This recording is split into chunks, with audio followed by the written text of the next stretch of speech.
Qué gusto, hermanos, poder platicar de temas tan trascendentes, porque es la palabra de Dios.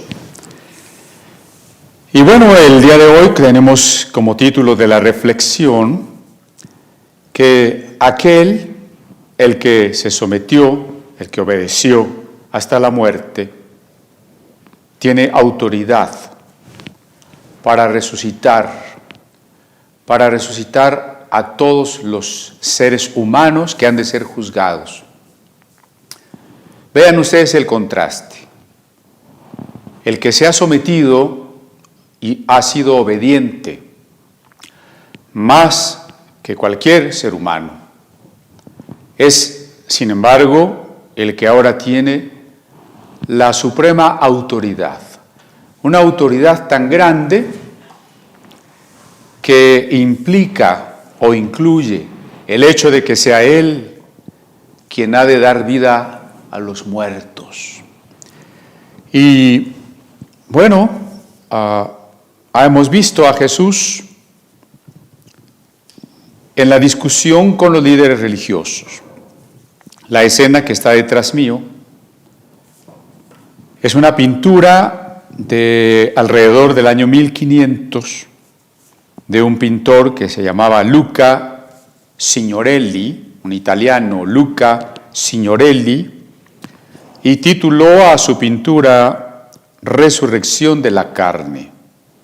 Importante que no olvidemos, y ya veremos por qué, que la resurrección no es espiritual, no es simbólica, no es metafórica, es resurrección de la carne. Y decía que hemos visto a Jesús acosado por las preguntas, por las trampas de sacerdotes, ancianos, fariseos, escribas, que le han preguntado si es lícito dar tributo al César, y que han tratado de ponerlo en mal con el pueblo, y le han preguntado con qué autoridad haces estas cosas, y luego si está de acuerdo con que se rebelen contra el Imperio Romano o está de acuerdo en que se sometan, aceptando la crueldad de la conquista romana. Bueno, las preguntas continuaron, las preguntas tramposas.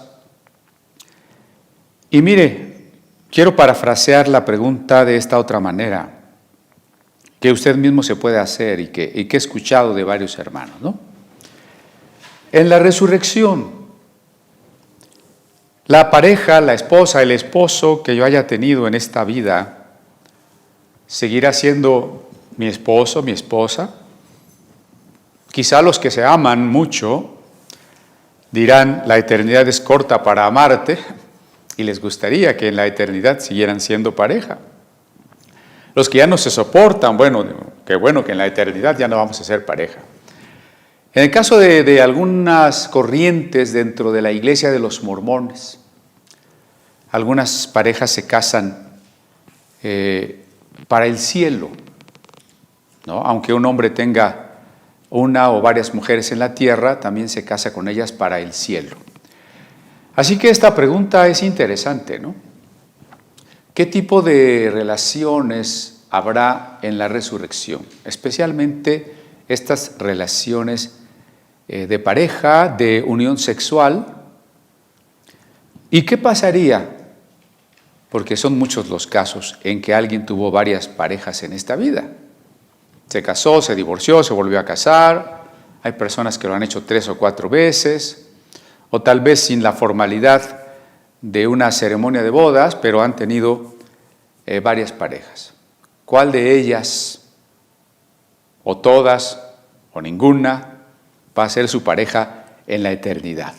Yo quisiera que con esta pregunta en mente despertáramos el interés para abordar el texto de Lucas capítulo 20, de los versos 27 al 40. Acompáñenme para hacer la lectura.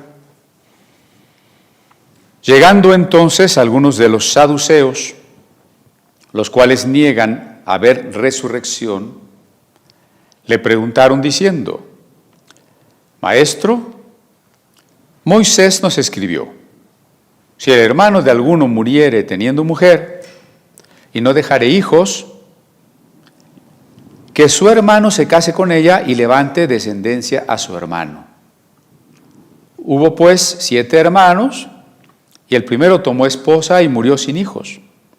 Y la tomó el segundo, el cual también murió sin hijos. La tomó el tercero, y así todos los 7, y murieron sin dejar descendencia. Finalmente murió también la mujer. En la resurrección, pues, ¿de cuál de ellos será mujer? Ya que los 7 la tuvieron por mujer.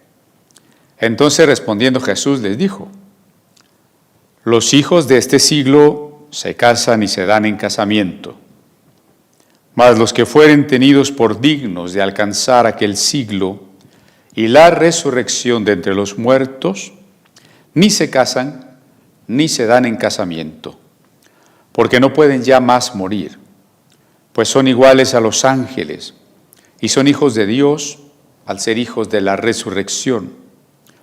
Pero en cuanto a que los muertos han de resucitar, aún Moisés lo enseñó en el pasaje de la zarza, cuando llama al Señor Dios de Abraham, Dios de Isaac y Dios de Jacob, porque Dios no es Dios de muertos, sino de vivos, pues para Él todos viven. Respondiéndole algunos de los escribas dijeron: Maestro, bien has dicho. Y no osaron preguntarle nada más. Qué pasaje tan interesante. El contexto del que hemos estado hablando todo el capítulo 20, incluso desde antes, desde parte del 19, es la autoridad de Jesús. Yo diría que desde la entrada triunfal, ¿no? Desde el momento en que Jesús entra, en el capítulo 19, como rey a Jerusalén, ya está implícito el concepto de autoridad.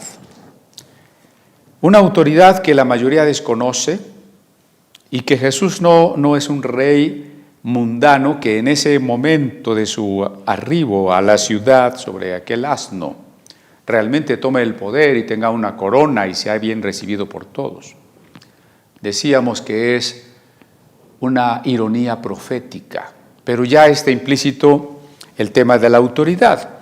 Y es en ese contexto donde le preguntan a Jesús las autoridades: ¿con qué, Jesús, tú con qué autoridad expulsas los mercaderes del templo?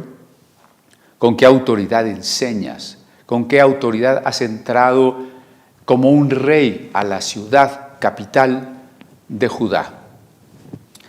Continúa el asunto de la autoridad cuando Jesús demuestra que ellos son unos labradores malvados, que han administrado mal la viña, el viñedo, el campo del Señor, y que aun cuando el dueño de la viña manda a su propio hijo, esperando que los encargados, que los labradores lo respeten, lo van a matar, desconociendo su autoridad.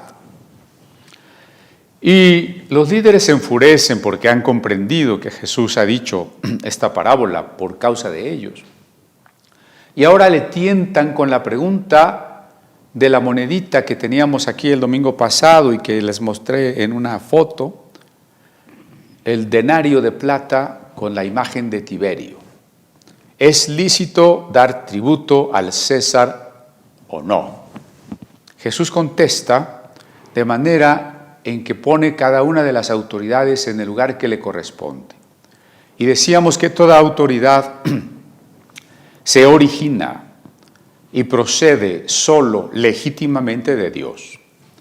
Y que todas las personas que en este mundo reflejemos autoridad de Dios, no es nuestra autoridad, es autoridad de Dios, que hemos definido como amor protector, que hemos definido como esa responsabilidad de cuidar a los que Dios ha puesto a nuestro cargo, y que esa es una manera de ejercer y de vivir el amor.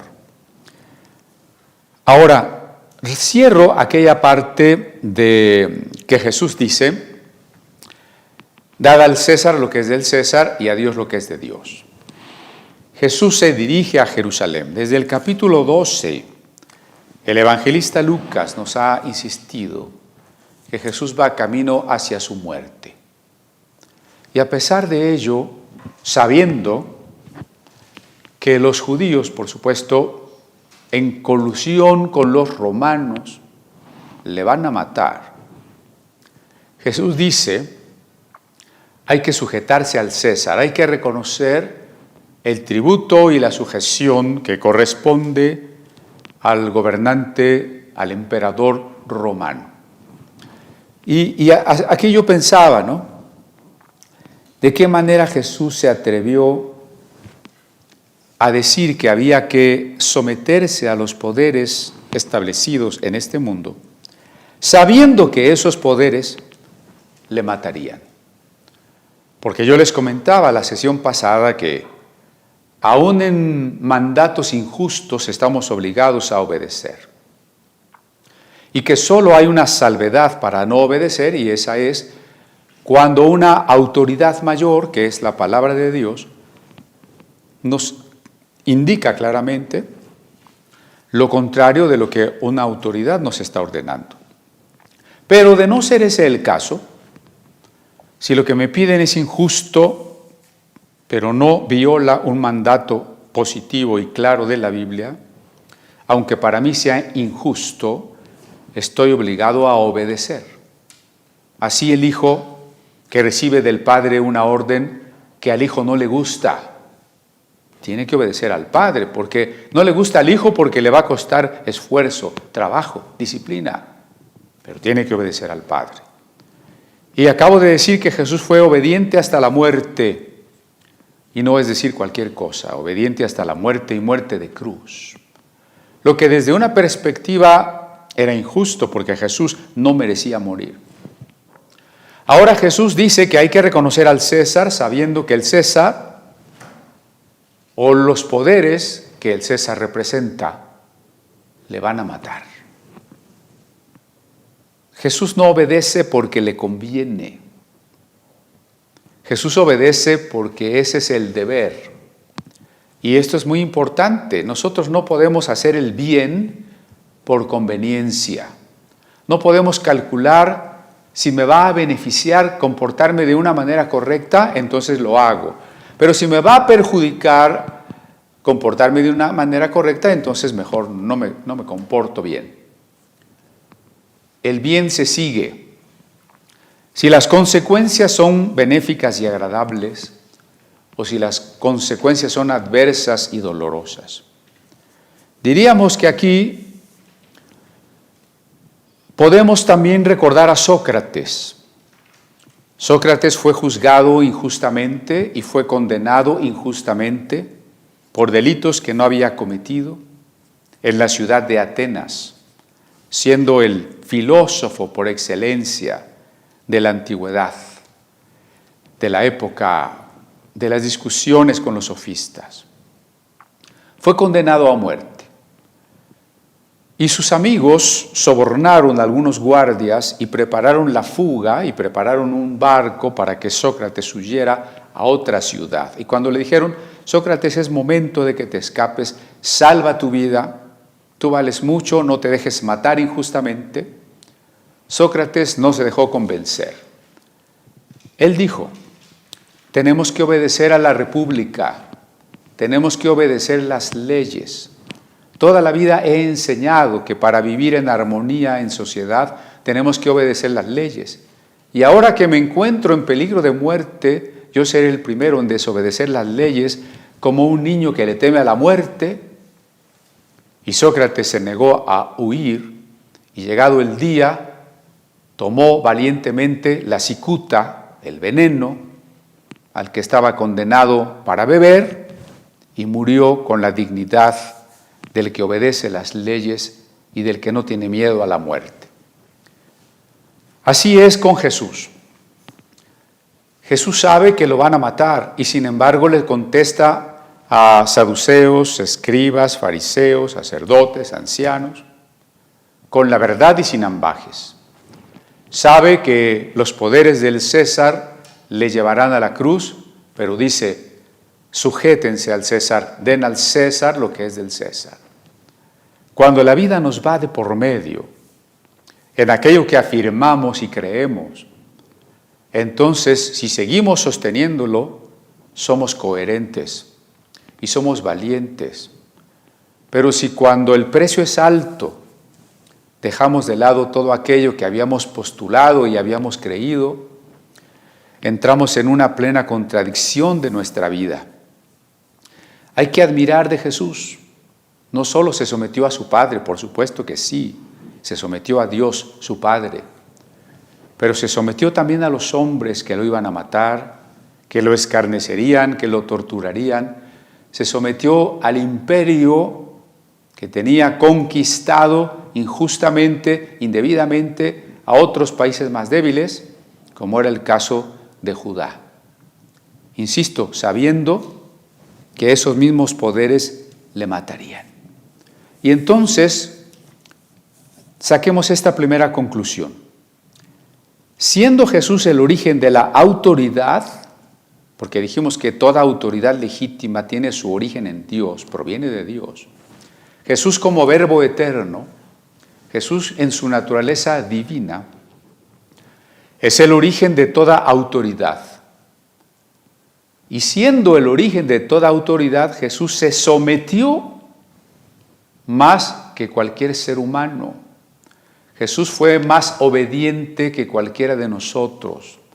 Y lo fue al Padre, y lo fue a los judíos, y lo fue a los romanos, y lo fue a todos aquellos que lo abofetearon, lo rechazaron, lo traspasaron con clavos. Jesús es el ejemplo de qué clase de obediencia amorosa, de entrega, espera Dios de nosotros, aunque a veces esa obediencia sea dolorosa, aunque no sea agradable. Y también qué clase de autoridad es Jesús, porque por la protección de aquellos que amaba, de los suyos que le habían acompañado y a quienes había enseñado, por amor a aquellos que habríamos de creer en Él, Jesús aceptó el sacrificio. En eso consistió su autoridad. En Jesús entonces se unifica la autoridad y la sujeción.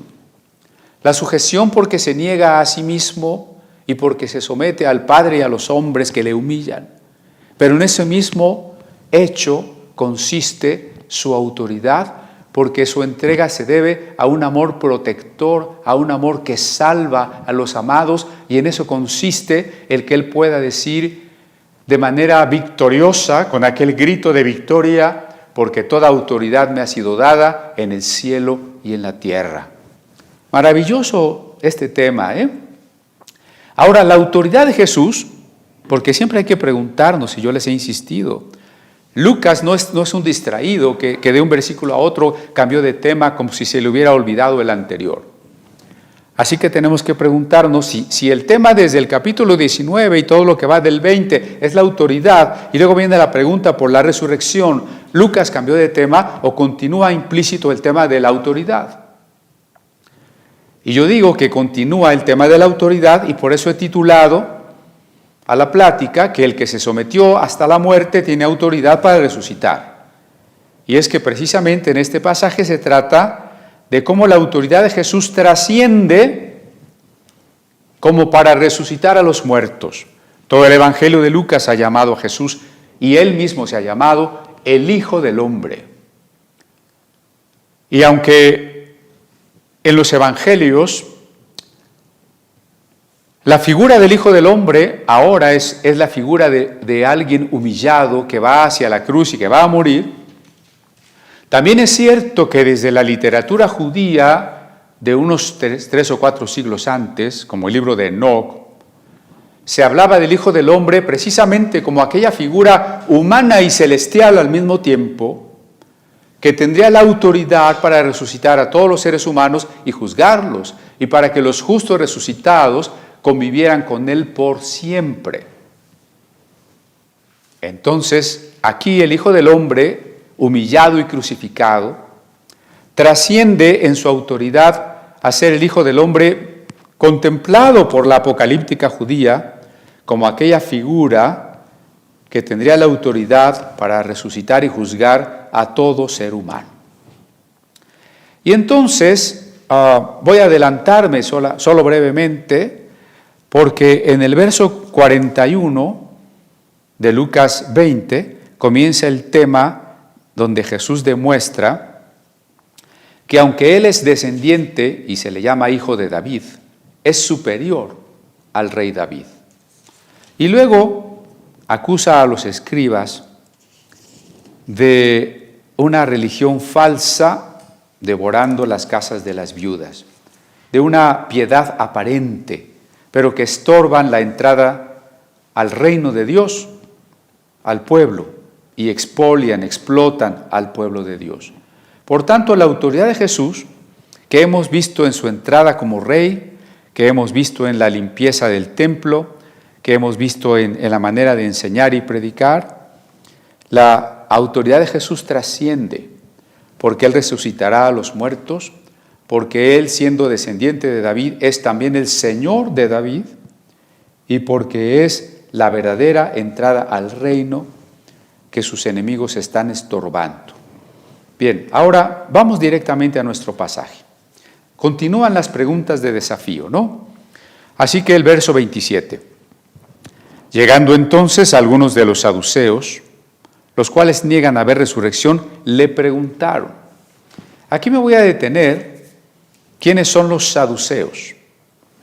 La palabra saduceo, tzedakim, deriva del nombre Sadoc, que es la raíz de la palabra justo, justicia, pero que fue un sacerdote, un sumo sacerdote en los tiempos de David. Cuando Absalón se rebeló y Adonías, hijos de David, se rebelaron contra David, el sacerdote que apoyó a David siempre fue el sacerdote Sadoc. Así que cuando David estaba por morir y ordenó que Salomón fuera ungido, y ya hemos platicado de cómo entró a la manera de Jesús en la entrada triunfal, también Salomón entró sobre un asno para ser coronado en Jerusalén, ungido por el sacerdote Sadoc. Cuando Salomón construyó el templo, el fastuoso templo de Jerusalén, llamado el Templo de Salomón, Sadoc fue el primer gran sumo sacerdote de este templo. Así que Sadoc era un personaje muy importante. Sus descendientes, sacerdotes de la familia de Sadoc, había otras familias sacerdotales, por supuesto, habían sido también muy importantes en la doctrina y en la política. Por ejemplo, cuando los judíos fueron llevados a Babilonia y fueron deportados a Babilonia, fueron el grupo más importante que guardaba la transmisión de la ley, la copia de los manuscritos, y que enseñaba a los judíos a no perder su identidad, mezclándose y perdiéndose entre las costumbres y las religiones y casándose con personas no judías allá en Babilonia. Si el judaísmo sobrevivió, si algunos judíos regresaron a Jerusalén en lo que llamamos el regreso del exilio, la restauración, fue en gran parte a la influencia de este grupo tan importante, los sadoquitas. Y luego, cuando en la época, más adelante, la época del dominio griego sobre los judíos, estoy hablando de un rey griego que fue terrible, Antíoco IV Epífanes, ¿no? Un tema que vimos aquí en la materia, en el museo, la materia de Daniel y Macabeos. Antíoco IV, que introdujo una estatua de Zeus en el templo de Jerusalén y el sacrificio en el altar de animales impuros, provocó que los hermanos Macabeos, hijos del sacerdote Eleazar, se rebelaran. Y en esta rebelión jugaron papel muy importante el grupo que venía de Babilonia, que se había conservado, los sadoquitas, los saduceos. Muchos de ellos siguieron siendo aguerridos defensores de la fe y de la independencia de Judá. Otros se fueron al desierto y, según algunos historiadores, son los orígenes de las sectas esenias, de las sectas de Qumran. Lo que quiero subrayar es que los saduceos en ciertos momentos de la historia del pueblo de Dios fueron un grupo muy importante. Sin embargo, para los tiempos de Jesús y un poco antes, también se habían enfriado y se habían comprometido con las cosas del mundo. Para los saduceos del tiempo de los evangelios, podemos decir que eran ya caracterizados por ser los ricos, los poderosos, la clase alta, incluso la clase que acaparaba el sacerdocio. Caifás, el sumo sacerdote que condenó a Jesús, era un saduceo. Los fariseos, que también eran de 200 o 300 años de antigüedad, habían sido acérrimos enemigos de los saduceos, es decir, saduceos y fariseos eran enemigos, al grado que cuando Alejandro Janeo, uno de los sacerdotes y a la vez rey saduceo, había mandado crucificar a 3,000 fariseos. Imagínense la clase de enemistad que llegó a haber entre saduceos y fariseos. Los saduceos, en cuanto a doctrina, negaban la resurrección de los muertos. No podemos condenarlos por ello. La verdad es que en lo que llamamos el Antiguo Testamento no hay ningún pasaje claro, no hay ningún pasaje que sea lo suficientemente evidente acerca de una enseñanza de la resurrección del cuerpo para vida eterna. En el Antiguo Testamento no la hay. Y aunque los judíos en ciertos grupos habían evolucionado teológicamente para entender la necesidad de una resurrección, y era una doctrina que compartían los grupos apocalípticos, mucho de la literatura, tanto de las sectas o de los hallados en las cuevas de Qumran, como también de los fariseos, y posteriormente de los cristianos. Todos esos grupos judíos, esenios, cristianos, fariseos, creían en la resurrección del cuerpo. Pero los saduceos no encontraban suficientes bases en las escrituras hebreas para creer en la resurrección. Pero además también negaban la existencia de la Torá oral. Torá es la ley. Los fariseos decían, sí, tenemos una ley escrita, pero también se nos ha transmitido de generación en generación una explicación de la Torá que se llama la Torá oral, es decir, de boca en boca. Y de ahí los fariseos estaban llenos de tradiciones que después también fueron puestas por escrito, como en la Mishnah y finalmente en el Talmud. Pero los saduceos decían, no hay más autoridad que la Torá escrita. En ese sentido, era un principio parecido al del protestantismo. No hay más autoridad que la palabra escrita. Eso pensaban los saduceos, ¿no? Entonces no hay Torá oral. Pero ellos pensaban que tampoco existían los ángeles, ni la inmortalidad del alma. Y es cierto también que esas no son doctrinas tan claras en el Antiguo Testamento, ¿eh? En el Nuevo sí, pero no en el Antiguo. También creían en el libre albedrío, es decir, los saduceos no hubieran sido para nada calvinistas. Ellos aceptaban la libertad de cada hombre para decidir si quería amar a Dios o no quería amar a Dios, por supuesto, ante el llamado de Dios. Además, eran colaboracionistas con los romanos. Para este tiempo ya no tenían aquella actitud combativa de la época macabea.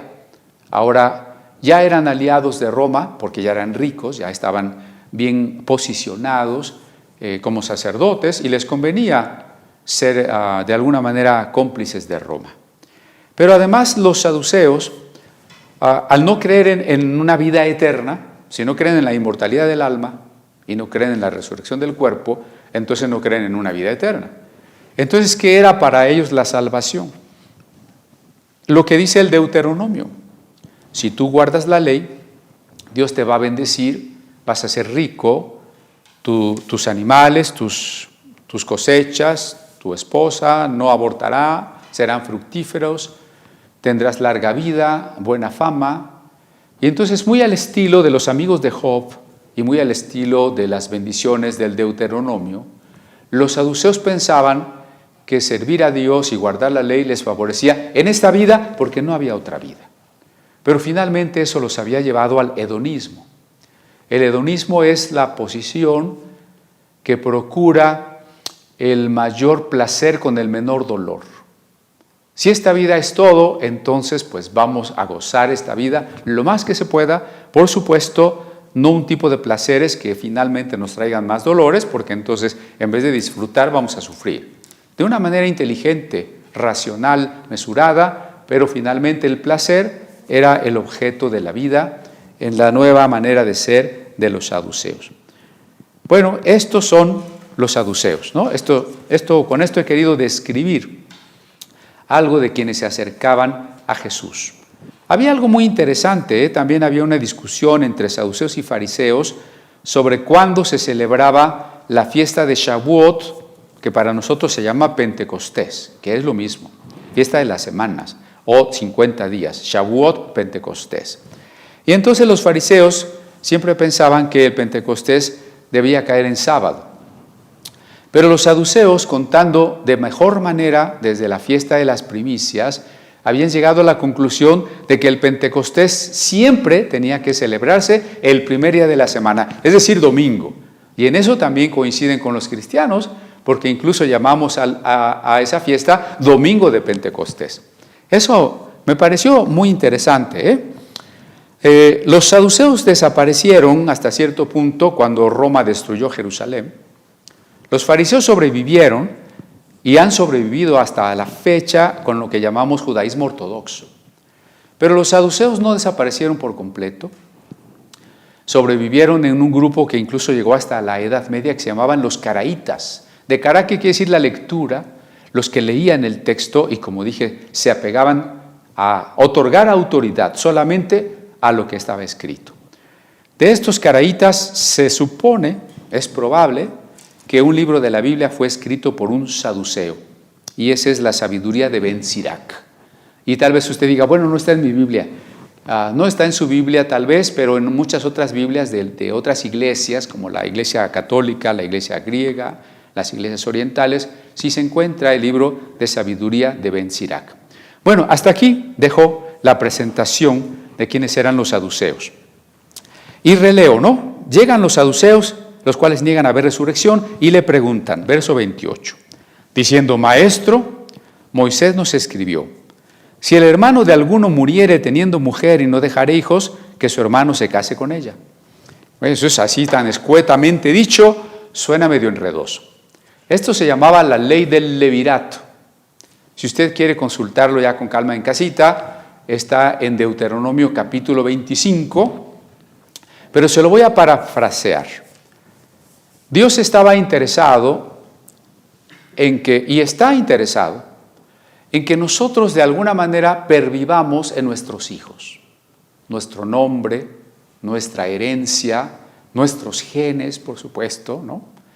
Por eso muchas veces como padres decimos, sí, ya me voy a morir, pero ahí se quedan mis hijos, allá se quedan mis nietos. Y estamos felices de partir si hemos dejado una descendencia que continuará de alguna manera nuestra existencia.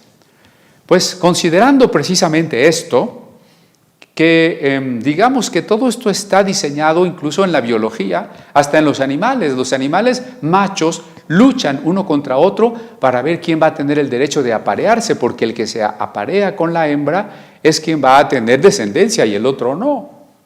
Y bueno, muchas de las leyes de los pueblos antiguos y aún de los judíos sobre la poligamia y sobre el adulterio están contempladas en ese sentido de cómo se garantiza los genes y la descendencia de un hombre.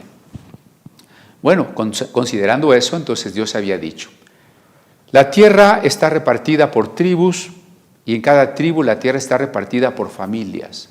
Y en cada familia el hombre es la cabeza de la casa. Miren todo lo que está implícito, Hay muchas cosas aquí, es como un rompecabezas. Cada hombre es el cabeza de familia y a sus hijos les va a heredar. Y en la Biblia esto de la herencia es muy importante. Acuérdense cuando Dios le da a Abraham unas promesas maravillosas, pero Abraham no tiene hijo. Y entonces Dios le dice, de ti voy a levantar una gran descendencia. Y no tiene hijo. Entonces Dios le da a Isaac. Y luego le dice, mata a Isaac. Y entonces Abraham dice, pero entonces, ¿cómo se va a cumplir la promesa de una gran descendencia? Pero se cumple. Y luego Abraham dice, vayan a buscar una esposa para mi hijo. ¿Por qué? Pues porque está en la búsqueda de la continuidad de las promesas divinas, es decir, la herencia. Y cuando Rebeca, que es la futura esposa, no conoce a Isaac, el siervo de Abraham le tiene que hablar a Rebeca de quién es Isaac. En ese tiempo no existen las fotografías, los videos, el Facebook. Ella no conoce a Isaac. ¿Qué es lo que va a atraer a Rebeca de Isaac? El saber que el siervo le comunique que él es el heredero de las promesas que Dios le hizo a Abraham. Con eso lo que quiero ilustrar es la importancia de la herencia. Por eso también el concepto primogénito, porque el primogénito era quien llevaba la mayor parte de la herencia del padre. Por ejemplo, en el caso de los sacerdotes, Sadoc venía por línea de padre, aquí no importaba la madre, sino por línea de padre, tenía que venir de Aarón y de uno de los hijos de Aarón. Y luego él mismo, el hijo de Sadoc, tenía que ser el primogénito, el siguiente sumo sacerdote, y así. La herencia en el concepto bíblico es muy importante. Entonces, ¿qué va a pasar? Un hombre joven se casa, no sé, 1 año, 2 años de matrimonio, todavía no está embarazada su esposa, todavía no tienen hijos, y él se muere. ¿Qué va a pasar con su nombre, hoy diríamos con su apellido? ¿Qué va a pasar con su parcela? ¿Qué va a pasar con su casa? ¿Qué va a pasar con las bendiciones que Dios tenía para él? Pues desaparecerían, porque entonces otra persona cercana, un pariente o cualquier persona aprovechada, tomaría todo lo que el muerto había dejado abandonado. Entonces la ley del levirato decía lo siguiente: si un hombre se muere sin hijos, el hermano del muerto debe casarse con la viuda. Y el primer hijo que tenga con la viuda no va a ser suyo, sino del hermano que ha muerto. En ese hijo va a pervivir el nombre y la herencia del hermano que ha muerto. Claro, después el hermano vivo, el que se casó con la viuda, tendrá más hijos y esos serán suyos. Y él tiene su propia herencia. Pero el primer hijo que tenga con la viuda es para para preservar el nombre del que ha fallecido. Es complicada esta ley, ¿no? Es complicada. Porque, ¿y qué pasa si el hermano, el que vive, se casa con la viuda, pero él ya estaba casado? Bueno, porque la poligamia estaba permitida, es decir, que un hombre pudiera tener varias esposas. Estaba permitido, y lo subrayo porque si no, no vamos a entender en dónde está el argumento de los saduceos. Dejo nada más aclarado, la poligamia estaba permitida. Eso, hasta ese momento aquí en el mandato del levirato no es problema. Lo que el levirato exige es que el cuñado de la viuda se case con ella y le suscite un hijo que pueda preservar el nombre del hermano muerto. Ese es el punto. Y tenemos un caso en el Génesis, donde uno de los hijos de Judá, llamado Onán, tomó a la viuda del hermano y cohabitaba con ella. Y Génesis es muy preciso y muy claro en el lenguaje, y dice, pero cuando estaba con la mujer, vertía en tierra. Es decir, Onán disfrutaba a esa mujer, pero en vez de embarazarla, él se retiraba y vertía en tierra. Es decir, su semen, su semilla, no la dejaba en la mujer. Y entonces dice el Génesis, y Dios lo mató. Y uno se pregunta, ¿y por qué lo mató? Porque será muy malo tener una relación interrumpida, una relación íntima, sexual interrumpida. No, ese no era el problema. El problema es que Onán sabía que si le daba un hijo a la viuda, todas las riquezas del hermano muerto pasarían a ese hijo y no a él, no a Onán. Y Onán era codicioso y decía, mejor no le doy hijo y al final todo lo que era de mi hermano se me queda a mí. Pero con su codicia, Onán estaba violando una ley tan importante como el levirato. ¿Por qué era importante? Porque mantenía una distribución de la riqueza. Dios no quiere que la riqueza se acapare, ni en los latifundios, que es tener muchas tierras, muchas casas, ni en los monopolios, que es tener todas las empresas para mí solo. Dios quiere que la riqueza se distribuya de manera justa. Así que cuando Onán está violando la ley del levirato, está cometiendo una maldad contra todo el pueblo, y dice Génesis, y Dios lo mató. Bueno, no me quiero extender tanto en esto, pero quizás es importante para entender en qué consiste el dilema que los saduceos le están planteando a Jesús. Moisés escribió, dice el 28, que si el hermano de alguno se muere, bueno, estando casado, ¿no?, pero no tenía hijos, entonces el hermano que sobrevive se case con la viuda y haga que su hermano muerto, de todas maneras, tenga descendencia, que es lo que acabo de explicar. En el verso 29, ahora viene el planteamiento. Los saduceos lo que quieren plantearle a Jesús es lo siguiente. Mira, maestro, la resurrección es tan ilógica que tú te puedes plantear situaciones de esta vida que serían imposibles de resolver si hubiera resurrección. Entonces, si estas situaciones hacen absurdo hablar de resurrección, luego entonces concluimos, la resurrección no existe. ¿Sí me explico por dónde iba el razonamiento saduceo, no? Si yo te demuestro un caso que haga absurda la resurrección, entonces la resurrección tiene que ser imposible. Ese es el argumento. ¿Y en qué consiste el asunto entonces? Que hubo 7 hermanos. El primero, vamos a pensar que era el mayor, se casó, tomó esposa. Recuerden que a nosotros nos da lo mismo decir que el hombre se casa o que la mujer se casa. En la Biblia no es así. La mujer es dada en casamiento y el hombre toma esposa, porque estas dos maneras de referirse al hombre o a la mujer ya están dejando claro quién es la autoridad y quién es la ayuda. El primero tomó esposa. Bueno, ya estando casado, no alcanzó a tener hijos y se murió. De acuerdo con la ley del levirato, que según yo acabo de explicar, a ver si no más bien los enredé, el segundo hermano tenía la responsabilidad, tanto moral como por ley, de casarse con la viuda y suscitar un hijo que preservara el nombre del hermano muerto. Entonces así fue. El segundo hermano se casó con la misma viuda, pero también se murió. Y bueno, en esta hipótesis, claro, muy poco probable en la vida real, resulta que los 7 hermanos, de manera sucesiva, se casan con la mujer y todos se mueren, así que ella se va quedando viuda prácticamente 7 veces. Por eso digo que es una situación muy poco probable, lógicamente posible, pero poco probable. Ahora, insisto, cada uno de ellos se casó con la mujer de manera sucesiva. Aclaro la diferencia. De acuerdo con la ley de poligamia, un hombre pudo haber tenido 7 esposas al mismo tiempo. Y entonces el argumento saduceo no hubiera funcionado. Porque si le hubieran preguntado a Jesús, un hombre tiene 7 esposas, ¿cuál será su esposa en la resurrección? Cualquiera, hasta los musulmanes dirían, pues las 7.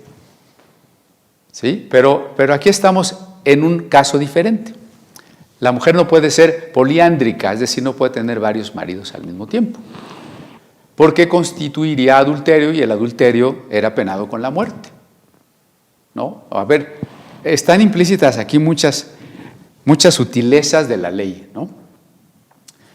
El caso tiene que plantearse desde una viuda, no desde un hombre, porque la viuda, o más bien la mujer casada, no puede tener 2 o 3 maridos. Entonces, cuando se muere el primer hermano, ella al ser viuda es libre para volverse a casar. Allí no hay ningún problema. pero no tuvo 2 maridos al mismo tiempo, sino uno después del otro, y así con los 7. Ahora, la imposibilidad radica otra vez en que si tener varios maridos es adulterio, en la resurrección, donde en teoría va a resucitar el cuerpo, ese es el planteamiento saduceo. Si va a resucitar el cuerpo y el matrimonio es un asunto del cuerpo, entonces tendríamos que pensar que en la resurrección seguimos siendo pareja. Pero como una mujer que tuvo en esta vida 7 parejas, va a tener 7 parejas aquí sucesivamente en esta vida, pero simultáneamente 7 parejas en el cielo, eso sería adulterio, y en el cielo, bueno, que ellos no dirían el cielo, en la tierra, de donde esté ya los resucitados, no puede haber adulterio. No puede haber una mujer con 7 maridos, porque en la vida eterna no puede haber adulterio, porque es un pecado. En la vida eterna no puede haber pecados. Luego entonces, esta es una situación irrealizable y absurda que nos demuestra que la resurrección es una idea tan mal elaborada que resulta imposible. Bueno, a ver si me estoy explicando, ¿no? Finalmente murió también la mujer, dice el 31. La tomó el tercero y así todos los 7 y murieron sin dejar descendencia. Finalmente murió también la mujer. Claro que pobre caso hipotético de esta mujer, era como una femme fatale, una mujer fatal, ¿no? O sea, todos los que se casaban con ella se morían. Ya se parece un poco al libro de Tobías, donde todos los que se casaban con la mujer eran asesinados por el demonio Asmodeo. Ese es un libro apócrifo, ¿no? Pero bueno, a ver, ¿me estoy explicando? Ok. En el verso 33, entonces, la pregunta de los saduceos, ya puntual a Jesús, después de este caso hipotético, le dicen a Jesús, en la resurrección, pues, ¿de cuál de ellos será mujer? Ya que los 7 la tuvieron por mujer. Por eso, en la introducción, yo les hacía una pregunta, que fue si mi pareja seguirá siendo mi pareja en la resurrección. ¿Recuerda que le hice esa pregunta? Pues eso está implícito aquí en lo que están diciendo los saduceos. Suponiendo que así tendría que ser, porque el matrimonio es un asunto del cuerpo y la resurrección es del cuerpo, dicen, bueno, a ver, una mujer tuvo 7 maridos. Aquí no pecó porque fue uno tras otro y por causa de muerte, pero cuando resuciten los 7 y resucite ella, pues no va a poder tener 7 maridos. ¿Y cómo disolver el vínculo? Si se queda con uno, ¿cómo disolver el vínculo de los otros 6 si se convirtió en una sola carne con ellos? ¿No? O sea, quizá aquí ya había una raíz sacramentalista que después retomaría la Iglesia Católica, de la indisolubilidad del matrimonio, que no es exactamente algo que la Biblia diga. Pero bueno, el punto es que ese es el planteamiento. Ahora, ¿qué responde Jesús? Creo que esto pues es muy interesante, porque lo que vamos a ver es que al final que se está cuestionando la autoridad de Jesús. Él va a mostrar su autoridad por la palabra de Dios y por la razón. Verso 34. Entonces respondiendo, Jesús les dijo, siglos se casan y se dan en casamiento, mas los que fueren tenidos por dignos de alcanzar aquel siglo y la resurrección de entre los muertos, ni se casan ni se dan en casamiento.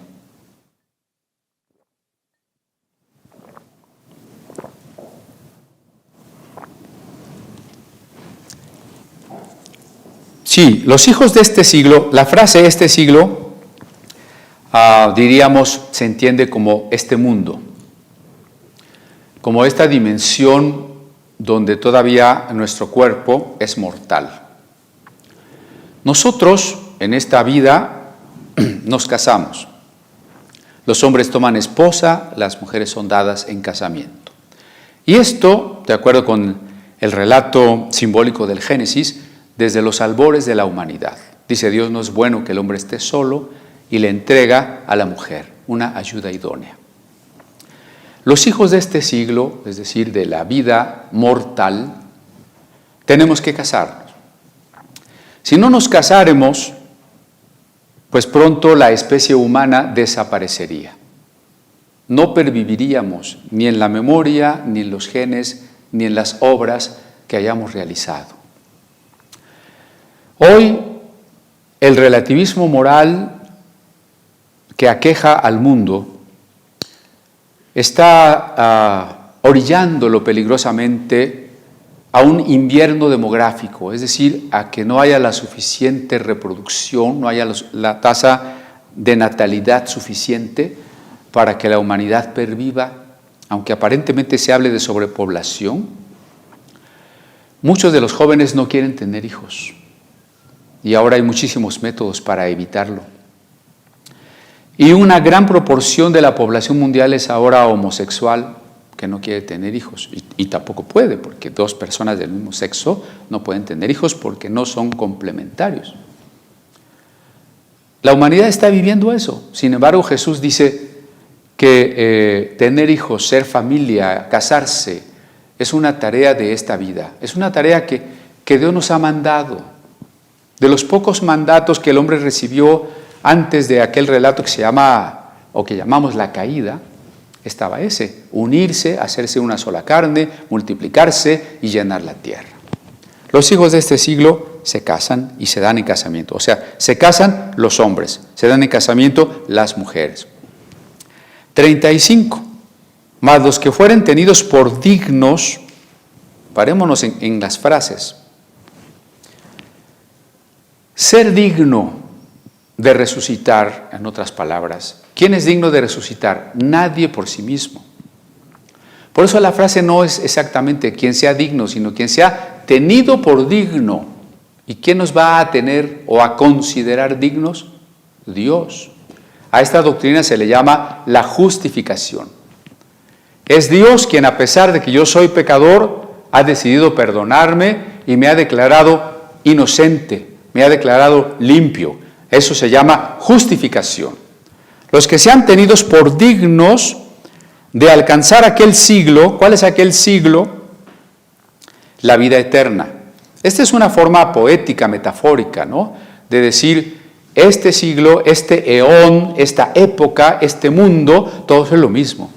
El siglo venidero, el eón venidero, eón, no león, el eón venidero, el mundo venidero, todo eso significa la vida eterna, donde ya nadie se va a morir, donde el cuerpo ha de ser inmortal. Los que fueron tenidos por dignos de alcanzar aquel siglo y la resurrección de entre los muertos, ya hemos platicado en la carta a los Hebreos, cuando hablamos de los rudimentos, el de la resurrección de los muertos. Ya hemos platicado en la serie de Corintios, cuando llegamos a Corintios 15, que la doctrina de la resurrección en la iglesia primitiva, en la iglesia apostólica, era la doctrina más importante. Era el núcleo de la predicación apostólica, de la enseñanza. Al punto que Pablo llega a decir, si no hay resurrección de muertos, entonces estamos en nuestros pecados, nuestra fe es vana y somos los más miserables de todos los hombres. Así de importante es la resurrección de los muertos. E insisto, la resurrección física, la resurrección del cuerpo. Primera, porque entre todas las religiones anteriores al judaísmo tardío y al cristianismo, ninguna había creído en la resurrección de los muertos. Ni los egipcios, ni los babilonios, ni los aztecas, ni los chinos, ninguna cultura, ninguna religión había creído y predicado y entendido que el fin del plan divino era la resurrección de los muertos. Los egipcios pensaban que el muerto pervivía en otro mundo, pero no que se iba a levantar su cuerpo. Cuando Pablo llegó a Atenas y discutió con los filósofos, Le escucharon de buena gana hasta que Pablo mencionó que los muertos resucitarían. Entonces todos se decepcionaron y se fueron y lo dejaron hablando solo, porque no creían en la resurrección de los muertos. Esta es una doctrina específicamente cristiana y judía tardía. Pero cuando estos pasajes piensan en resurrección de los muertos, están hablando del cuerpo. Mire, yo recuerdo, me invitaron a un programa de radio muy amablemente, un amigo, él no era cristiano, era esotérico, de un movimiento que se llama Cuarto Camino, y él insistía en que la resurrección de Jesús era simbólica. O en el caso de otro programa que me invitaron en Canal 11, con una teóloga, que ella decía, no, la resurrección no es que se levante un cadáver, sino la resurrección es que heredemos políticamente la lucha de Jesús. Pero pues, ¿qué implicaba eso? Que Jesús sigue muerto. Como lo dirían todos los teólogos liberales, como Rudolf Bultmann, la resurrección de Jesús no es más que el recuerdo en la mente de los apóstoles. Como cualquiera puede decir, sí, ya se murió mi papá o mi abuelo, pero en mi memoria está vivo. No, la Biblia no está diciendo de ese tipo de resurrección, pues diríamos de buena intención, ¿no? Cuando la Biblia habla de resurrección, está hablando literalmente de que este cuerpo mío, el cuerpo de usted, cuando muramos, y llegue el momento, cuando Jesús regrese, este mismo cuerpo, que aunque se haya podrido, aunque haya muerto viejo o defectuoso, se va a levantar, perdone que lo repita otra vez, este mismo cuerpo, sin defectos, sin enfermedades y sin ser mortal, un cuerpo inmortal.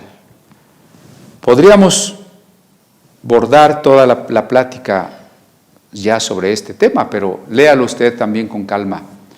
Primera a los Corintios 15. Léalo detenidamente, medítelo, trate de quedarse con esa maravillosa enseñanza. Primera a Corintios 15, la resurrección del cuerpo. Jesús predica la resurrección del cuerpo. Jesús es la autoridad que el Padre ha establecido para resucitar a los muertos. Por eso Jesús, al discutir con los saduceos, les explica primero que en la resurrección no se casan ni se dan en casamiento, dice al final del verso 35, ¿no? Los que fueren tenidos por dignos de la resurrección, ni se casan hombres, ni se dan en casamiento mujeres. ¿Y esto por qué?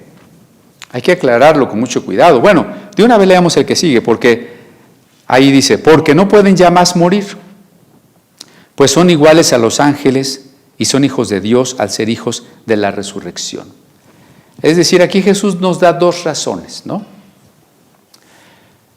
Primera, porque el que va a resucitar ya no es mortal, y al no ser mortal no necesita reproducirse ni pervivir en su descendencia. Él vivirá para siempre. Claro, no solo usted, sino sus ascendientes y sus descendientes. Pero cuando Jesús, vamos a pensar así, cuando Jesús regrese, se acaba la historia. Allí el mundo es juzgado. Los condenados son condenados y los salvados son resucitados. Ya no va a haber humanidad en este mundo, ya no va a haber más historia, más hijos, más países, más guerras, ya no hay nada. La tierra se renueva para ser la nueva tierra de la resurrección. Entonces, los salvados, desde el primer hombre salvado, no sabemos quién sea, vamos a decir figurativamente Adán, hasta el último hombre que se haya salvado en la historia, habremos resucitado.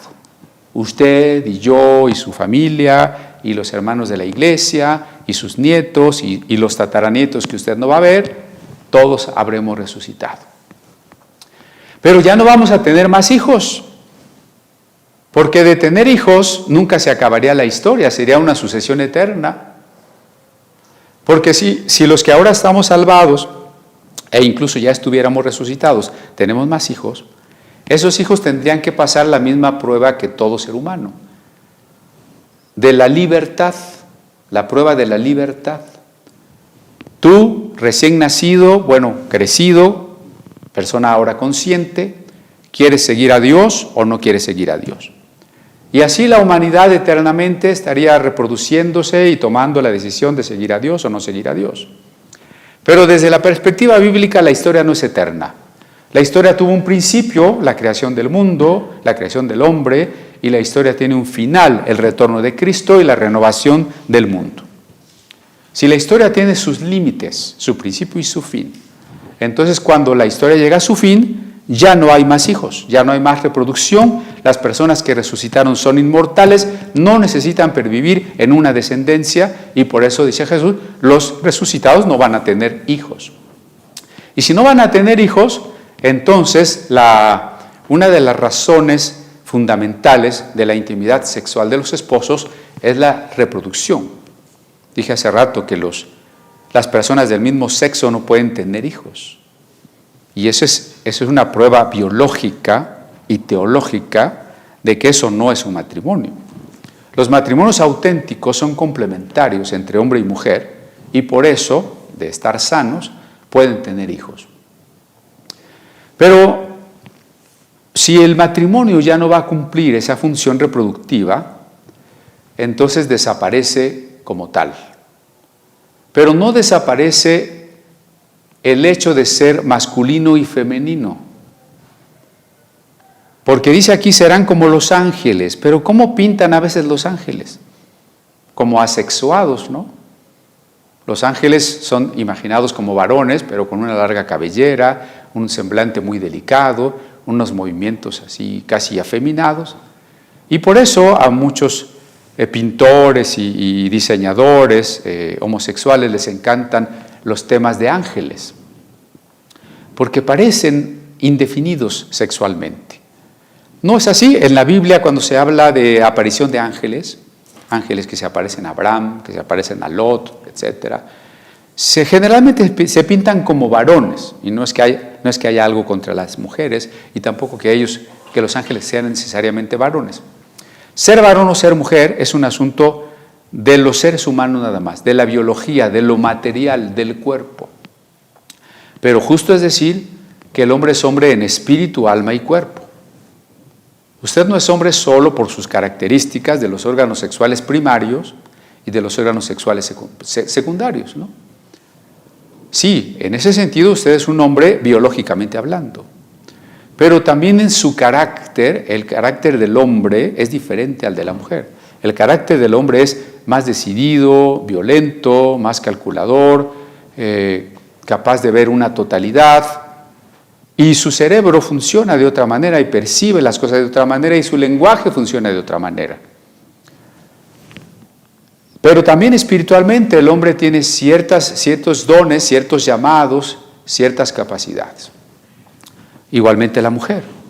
La mujer no es solo mujer físicamente por sus órganos sexuales, también lo es en el alma y las cualidades del alma femenina, como la ternura, la abnegación y la manera de percibir el mundo, los detalles, las particularidades, su manera de usar el lenguaje, de memorizar, de ser cuidadosa, su manera de percibir la música y también sus tareas y su vocación en el espíritu.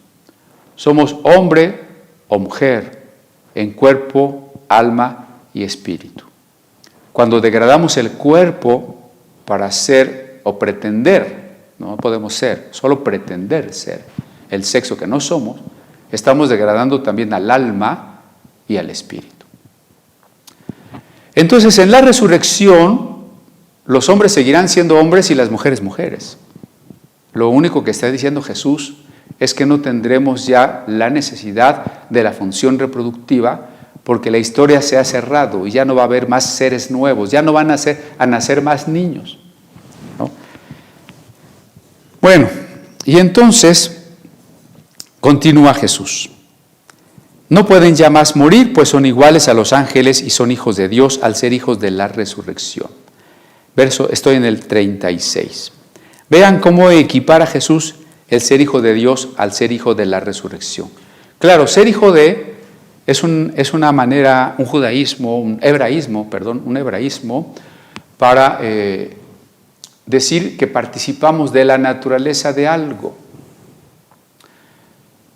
Y aquí habría que remitirnos, por ejemplo, a Romanos 8, cuando dice que ya somos salvos, pero a la vez no somos salvos. ¿Cómo? Ya somos salvos porque ya estamos perdonados, porque ya tenemos una promesa inamovible de Dios, una garantía de Dios, el Espíritu Santo, de nuestra salvación. En ese sentido, somos salvos y estamos perfectamente seguros de nuestra salvación. Pero no somos salvos en el sentido de que todavía tenemos tentaciones, dolores, envejecemos y nos vamos a morir. Cuando venga la redención del cuerpo, es decir, cuando nuestro cuerpo sea libertado de la esclavitud de envejecer y morir, a eso se llama resurrección, entonces habrá llegado nuestra salvación completa. Digamos que ahorita estamos siendo salvados en el espíritu y en el alma, pero nos falta ser salvos del cuerpo. Pablo decía que el hombre interior, hablando del hombre nuevo, el alma, se renueva día con día conforme a la imagen de Cristo. Pero el hombre exterior se gasta día con día. Y aunque cada día podemos gozarnos de aprender más de la palabra de Dios y conocer más y amar más a nuestro Señor, al mismo tiempo, pues no podemos dejar de reconocer frente al espejo que tenemos todos los días una arruga más, menos pelo y más achaques, ¿no? ¿Por qué? Pues porque vamos a desaparecer. Entonces en el cuerpo no hemos sido salvos. Hemos sido salvos en nuestra alma. Pero la resurrección del cuerpo es la plena adopción como hijos de Dios. La plena salvación. Usted y yo somos ahora hijos de Dios en el Espíritu que nos engendró de nuevo, nos hizo nacer de nuevo y somos hijos de Dios. El mismo Espíritu, dice Romanos 8, da testimonio a nuestro Espíritu, el Espíritu Santo da testimonio a mi espíritu individual de que yo soy un hijo de Dios. Pero en el cuerpo yo todavía no soy un hijo de Dios. En el cuerpo yo comparto la misma mortalidad y la misma vulnerabilidad de cualquier no cristiano. No hay físicamente ninguna diferencia. Yo no me subo al metro que está lleno de gente y de alguna manera soy tan diferente en lo físico que la gente dice, ay, mira, llegó un hijo de Dios, déjenlo pasar, déjenle el asiento. No, o sea, somos iguales. Y si la contaminación afecta a nuestra salud, y si la pobreza afecta a nuestro país, y si la pandemia me puede contagiar, exactamente igual, porque mi cuerpo sigue siendo mortal. Mi cuerpo sigue estando sometido a la desaparición hasta que llegue el día de la resurrección. Bien, entonces el verso 37. Pero en cuanto a que los muertos han de resucitar, aún Moisés lo enseñó en el pasaje de la zarza, cuando llama al Señor Dios de Abraham, Dios de Isaac y Dios de Jacob. Aquí Jesús está diciéndole a los saduceos, miren, ustedes dicen, y con cierta razón, que no hay pasajes claros de la resurrección en las Escrituras hebreas. No los hay, sí. Pero si ustedes meditan con cuidado las Escrituras y logran extraer lo que está implícito, si logran desplegar lo que está allí contenido, como lo que está en una semilla se convierte en un árbol, entonces van a entender el principio más importante, que Dios no es Dios de muertos, sino de vivos. ¿Y en qué se basa Jesús? En el capítulo 3 del Éxodo. Moisés va buscando alguna cabra que se le escapó al monte. Me quedé pensando en algunos hermanos. Y por ir a buscarla, se encuentra con una zarza que está incendiándose, pero que no se convierte en ceniza, que no desaparece. Y se acerca y escucha una voz: Moisés, detente, este lugar es santo. Y Dios habla con él, el ángel de Jehová, para ser más preciso, habla con Moisés desde la zarza. Y le dice, ve y libera a mi pueblo. Y Moisés dice, y cuando yo vaya a liberar al pueblo me van a preguntar que cuál Dios me mandó. ¿Quién eres tú? ¿Quién eres tú, Dios? ¿Cómo te llamas? Y entonces Dios desde la zarza, en la voz del ángel de Jehová, que es Cristo, responde desde la zarza, yo soy el Dios de Abraham, el Dios de Isaac, el Dios de Jacob. Pero lo importante es que cuando Moisés tuvo esta experiencia, Jacob tenía 400 años de haber muerto, e Isaac 500 y Abraham 600. Es decir, Dios le está diciendo a Moisés que es Dios de unas personas que vivieron 5 o 6 siglos antes. Y entonces ahora hay que preguntarnos, si Dios se sigue presentando a sí mismo como el de Abraham, el de Isaac y el de Jacob, y esas personas están muertas, entonces Dios es un Dios de muertos. Y lo que Jesús está diciendo es que eso no puede ser.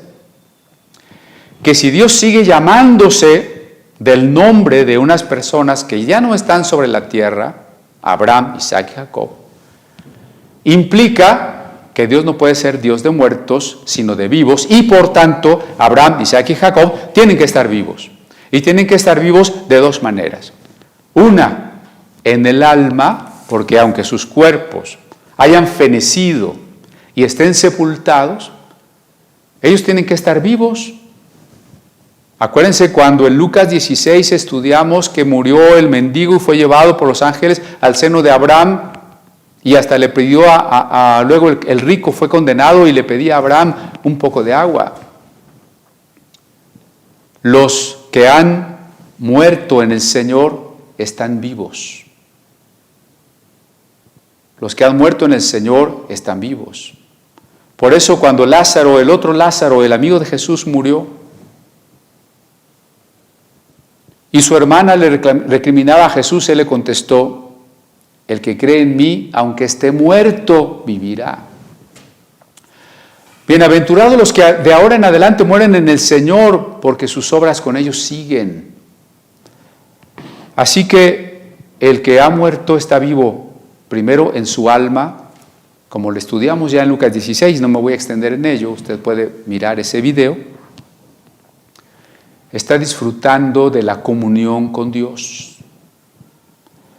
Pero Abraham, Isaac y Jacob, y las personas que amamos, que han muerto en estas últimas fechas, y todos los que muramos, no solo estaremos vivos en nuestra alma frente a Dios, sino resucitaremos corporalmente cuando Jesús regrese, y entonces seremos plenamente adoptados como hijos de Dios, como acabo de decir, seremos plenamente salvos.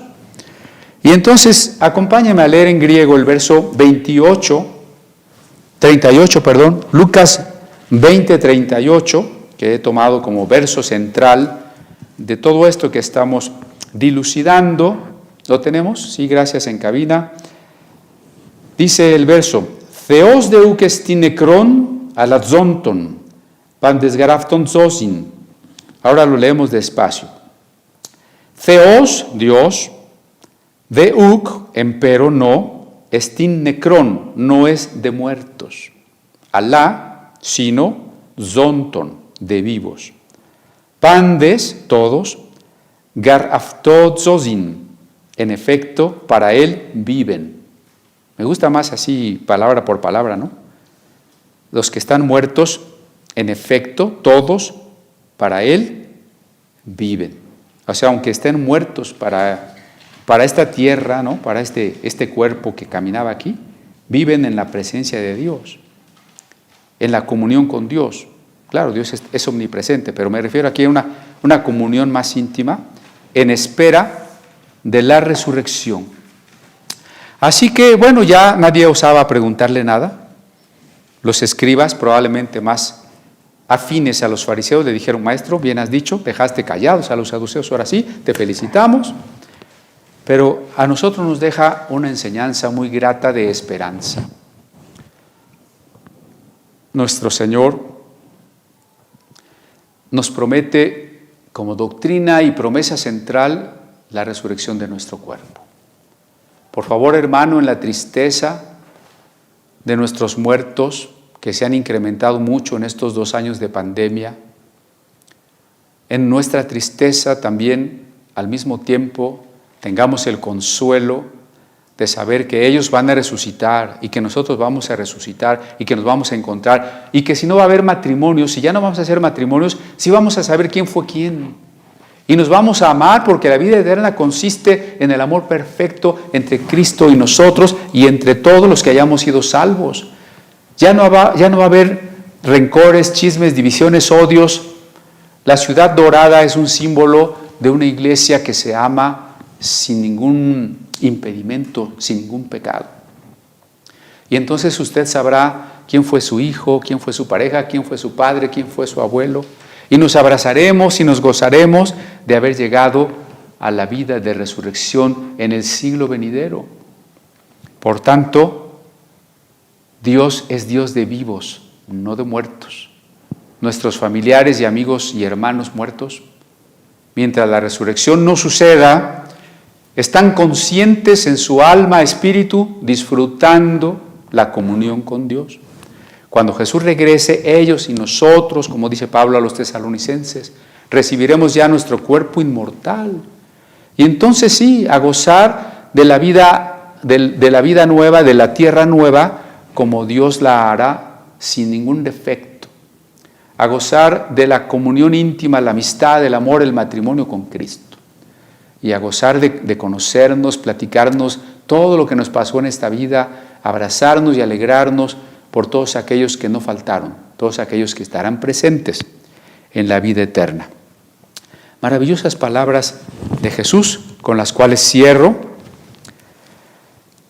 Cuando el Señor es Dios de Abraham, Dios de Isaac y Dios de Jacob, Dios no es Dios de muertos, sino de vivos, pues para Él, para Dios, todos viven.